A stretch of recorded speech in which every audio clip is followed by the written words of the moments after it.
Hello friends, welcome back to my channel knowledge incredible by Sonam में। आज हम पढ़ने वाले हैं हिंदी व्याकरण में वर्णमाला, जिसमें से एचएसएससी के पेपर सीटी में 2 नंबर का क्वेश्चन पूछा जाता है। तो चलिए वीडियो शुरू करते हैं। हिंदी वर्णमाला में कुल कितने वर्ण हैं? 52। भाषा की सबसे छोटी इकाई क्या है? वर्ण या फिर ध्वनि। वर्णमाला किसे कहते हैं?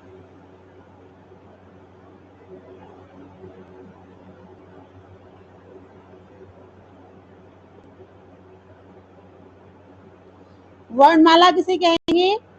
वर्णों के व्यवस्थित समूह को। क ध्वनि किसके अंतर्गत आती है? मूल व्यंजन, कंठ या फिर कंठ है।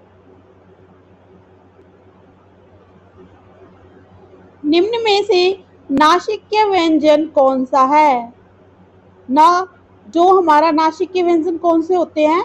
जो हमारे क्वर्ग, च्वर्ग, ट्वर्ग, त्वर्ग, वर्ग, जो हमारे 25 स्पर्श व्यंजन होते हैं और उनके जो लास्ट का 5वां अक्षर होता है, जैसे क ख ग घ न, तो वो क्या है हमारा? नासिक्य व्यंजन। अब ये क्या है?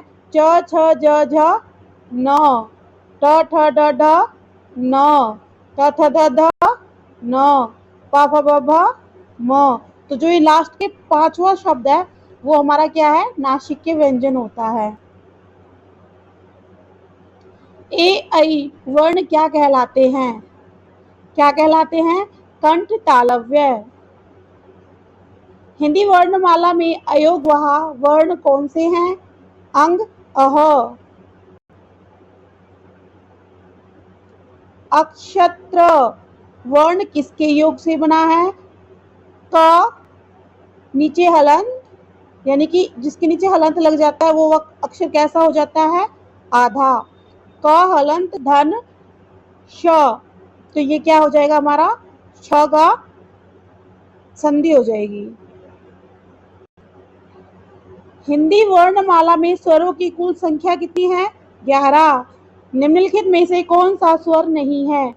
ए, उ, ए। सॉरी दोस्तों। ए, आ, ई, उ, ए, ऐ, ओ, औ, अंग, अह, ये सारे हमारे क्या हैं? स्वर। लेकिन इसमें क्या है? वह क्या है हमारा? व्यंजन। तो ये हमारा क्या नहीं है? स्वर नहीं है।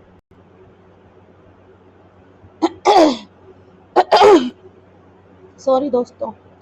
निम्नलिखित में से कौन सा वर्ण घोष सघोष है? तो देखो, जो अघोष होता है ना हमारा, वो हमारा जैसे कि हमारे क्वर्ग से लेकर के जो भी हमारे 25 स्पर्श व्यंजन होते हैं, ठीक है, जैसे क ख ग घ न, च छ ज झ न, ट ठ ड ढ न, थ थ द ध न, प फ ब भ म। जैसे क और ख, ये क्या है हमारा? अघोष। जो हमारे पहले के 2 अक्षर होंगे ना, क और ख, वो क्या होंगे? अघोष। जो हमारे तीसरा, चौथा और 5वां जो अक्षर होगा वो होगा हमारा सघोष। और जो अल्पप्राण और महाप्राण, ये याद रखने वाली बात है। आज थोड़ा गला खराब है दोस्तों, थोड़ा इग्नोर करना। जो महाप्राण है, महाप्राण में दूसरा और चौथा अक्षर हमारा रहेगा और बाकी के जो बचे हुए वो हमारे अल्पप्राण में आएंगे। तो अल्पप्राण में कौन से बचे? पहला, तीसरा और 5वां।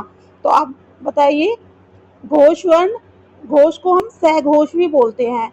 तो देखो कौन सा है हमारा? अब देखो इसमें क पहला वर्ण है, च पहला वर्ण है, ट पहला वर्ण है और ट थ ये हमारा तीसरा वर्ण है। तो मैंने जैसे बोला आपको कि क और ख वो हमारे अघोष होगा, क च और ट इसमें पहले पहले वर्ण है तो ये अघोष में आएंगे, और ये हमारा तीसरा वर्ण है तो ये हमारा सघोष में आएगा। फिर से समझो, जो अघोष होते हैं वो उसमें पहला और दूसरा वर्ण आता है, और जो सघोष होते हैं उसमें तीसरा, चौथा और 5वां वर्ण आता है। ठीक है। सॉरी दोस्तों। ज्ञ वर्ण किन वर्णों के संयोग से बना है? ज्ञ, देखो, ज हलंत धन न्य। तो इससे क्या बनेगा, इसके संयोग से क्या बनता है, य।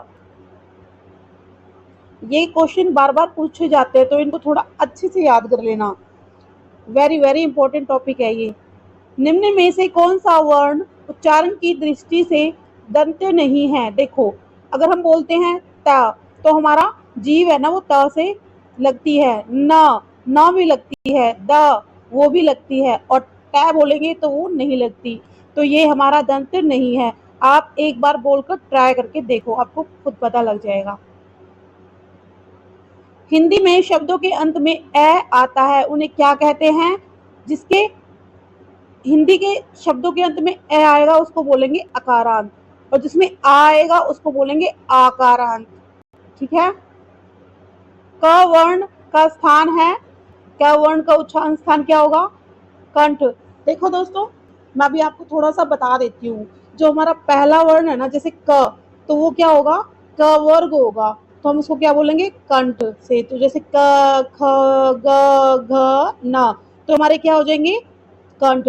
फिर दूसरा वर्ण है च्वर्ग, च छ ज झ न, तो हमारा क्या हो जाएगा, तालु।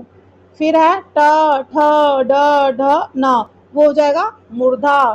फिर त थ द ध न, इसमें हमारा क्या लग रहा है, जीव दंत से लग रही है, तो ये हमारे हो जाएंगे दंत। प फ ब भ म, तो इससे हमारे जो हम अक्षर बोल रहे हैं तो वो किससे लग रहे हैं, ओष्ठ से, तो ये हो जाएंगे ओष्ठ। इनका उच्चारण स्थान रहेगा। तो ठीक है, अब आप इसको देख लेना। निम्न में से कौन सा अंतस्थ व्यंजन है। देखो, य र ल व, ये क्या होते हैं, हमारे अंतस्थ व्यंजन होते हैं। कौन कौन से, य र ल व। तो इनमें से कौन सा है, आप ही बताएं, ल। जिन शब्दों के अंत में आ आता है उन्हें क्या कहते हैं, अकारांत। वो जो ए आता है उसको अकारांत कहेंगे, जो आ आएगा तो उसको आकारांत बोलेंगे। श वर्ण का उच्चारण स्थान क्या है, श वर्ण का उच्चारण स्थान है मूर्धा। जैसे कि मैंने आपको बताया, वर्ग में क ख ग घ न, और च्वर्ग में च छ ज झ न तालु, और ट्वर्ग में मूर्धा वाला ट ठ ड ढ न, तो उसके अंदर श भी मूर्धा से ही बोला जाता है। त्र किन वर्णों के संयोग से बना है, त, और इसमें हलंत लगेगा तो ये आधा तय हो जाएगा, आधा त धन र, तो क्या बनेगा, त्र। हिंदी भाषा में वे ध्वनियां कौन सी है जो स्वतंत्र रूप से बोली जाती हैं। देखो, जो जिसमें मतलब जो एक तो स्वर होता है, एक व्यंजन होता है, ठीक है, और वो ध्वनि जो बिना किसी मतलब बाधा के बोली जाती है, यानी कि बिल्कुल स्वतंत्र बोली जाती है, तो वो हमारे स्वर होते हैं। कौन कौन से, 11 स्वर, ए आ ई उ ए ऐ ओ औ अंग अह। ठीक है। श कौन सा व्यंजन है, श, श क्या है, एक संघर्षी उष्ण व्यंजन है। इसमें और भी हैं, श श श ह। ए का उच्चारण स्थान क्या है, ए, ए किससे बोलते हैं, कंठ से।